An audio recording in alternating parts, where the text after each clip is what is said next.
In the wake of recent revelations of physical evidence directly tying Alex Murdaugh to the crime scene when his wife and child were brutally murdered, we've received many questions on the timeline of who was doing what, when, and where on the day of the murders. In this video, we're going to break down where Paul, Maggie, and Alex were so that you might better understand how that day unfolded. Maggie and Alex were experiencing marital difficulties in the weeks leading up to the murders. Maggie and Alex lived separately. The family was allegedly rapidly running out of cash. And as FITSNews exclusively reported earlier this week, Alex was under a statewide grand jury investigation for alleged financial crimes.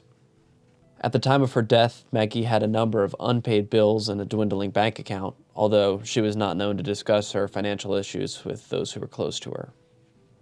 The couple spent little time together, with Maggie spending most of her time at the family's Edisto Beach home. Alex allegedly lured Maggie to the property under the pretense of visiting his ailing father, whose health was rapidly deteriorating. Alex claimed to be watching television with his mother after spending the day with his father. A so-called ironclad alibi, in the words of his attorneys. However, this alibi is falling apart in the light of physical evidence which ties him to the crime scene at the time of the murders. At this time, we don't know exactly where Alex was throughout the entirety of the day of the double homicide. Sources close to the matter have told FITSNews that Maggie was reticent to go to Moselle that night, asking at least 3 people if they thought it would be wise to go, but that she ultimately decided to do so. Maggie left the Edisto house and drove to Moselle.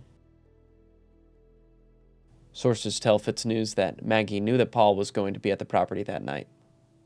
Maggie likely arrived somewhere between 7 and 7:30 p.m. Paul's movements in the weeks leading up to the double homicide were often unpredictable, given that he stayed with multiple family members. He reportedly felt the family's financial issues when his card was declined when he attempted to buy drinks in Charleston the weekend before his death. Paul's uncle John Marvin Murdaugh owns and operates Murdaugh Rentals, which is where Paul went to work on the morning of June the 7th, 2021. Paul reportedly had dinner with his uncle and then left his house at around 6 p.m. to go to Moselle to check on a friend's dog, which was at the hunting lodge recovering from a tail injury. It's unclear if Alex knew Paul was going to be on the property that evening. Paul was murdered around 9:30 p.m. by birdshot and buckshot shotgun wounds. Maggie was then killed by multiple high-powered rifle rounds. Alex called 911 at 10:07 p.m. You can click the link on the top right-hand side of the screen or in the description to listen to that call. Look to FITSNews to continue to provide breaking news coverage as we learn more about this case in the coming days and weeks.